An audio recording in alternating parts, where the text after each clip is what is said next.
ആലപ്പുഴ ചങ്ങനാശ്ശേരി മുക്കിൽ നടന്ന accident 3-4 nursing പിള്ളേർ മരിച്ചതിൻ്റെ video ഞങ്ങൾ രണ്ടാമത്തെ നമുക്ക് എടുത്തിട്ടുണ്ടായിരുന്നു. രണ്ടാമത് ആശുപത്രിയാണ് രാവിലെ പോലീസും പട്ടാളവും കാര്യങ്ങളൊക്കെ അവർ മരിച്ച വീഡിയോ എടുത്തിട്ടുണ്ട്.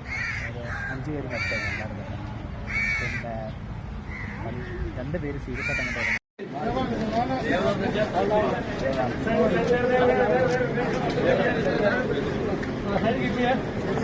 ഇച്ചിരി ബാക്കിലോട്ട് ഇറങ്ങിക്കോളൂ, ഇച്ചിരി ബാക്കിലോട്ട് ഇറങ്ങിക്കോളൂ, ബാക്കിലോട്ട് ഇറങ്ങിക്കോളൂ.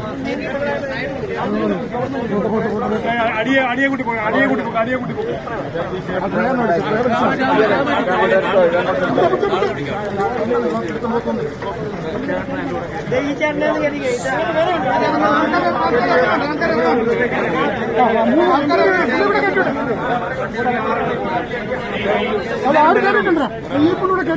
ആശുപത്രി പോസ്റ്റ്മോർട്ടത്തിനുണ്ടെന്ന് ഇവിടെ കാർ ആക്സിഡന്റ് നടന്ന 5 പേർ മരണം.